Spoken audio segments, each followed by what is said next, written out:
dry blender. You can feel it with your right hand, damp blender with your left hand. Okay.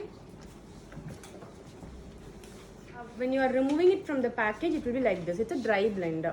So now I'm just going to எல்லாரும் பண்ற mistake என்னன்னா அப்படியே போயிட்டு தண்ணியில் இப்படி காமிச்சிட்டு வெட் ஆயிடுச்சு மேம் பிளெண்டர் அப்படின்னு சொல்கிறது. It is not going to work in any way. Again one more time giving a pressure. இது நீங்கள் ரன்னிங் வாட்டரில் காமிக்கலாம், டேப் வாட்டரில் you can show like this and you can give a pressure.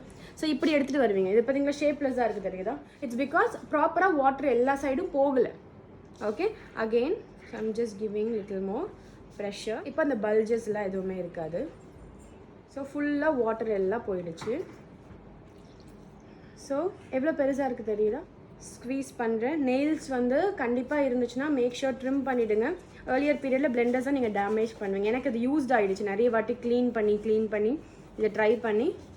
So this is a damn blender. இது வந்து வெட் tissue பேப்பரில் ஒரு வாட்டி மேக் ஷூர் நான் எல்லாத்தையுமே எடுத்துடுவேன் excess. I will be removing the entire excess. See, entire excess. Now the blender is ready. It is called as damp blender. இந்த Instagram reels எல்லாம் பார்த்துருக்கேன். இதை வந்து பண்ணிட்டு அதுக்கப்புறம் வந்து ஓவர் நைட் வந்து வச்சுட்டு அதுக்கப்புறம் காலையில் எடுத்து கிளைண்ட்டுக்கு யூஸ் பண்ணுறதுலாம் லைக் ஒரு ஜீரோ. இந்த ஹேக் எல்லாம் தயவு செஞ்சு ஃபாலோ பண்ணாதீங்க. You can watch and you can enjoy. It is not going to work in any way. So இது நைட்டை வந்து வச்சுட்டு காலைல பார்த்தா காஞ்சிடும். Then it is again a dry blender.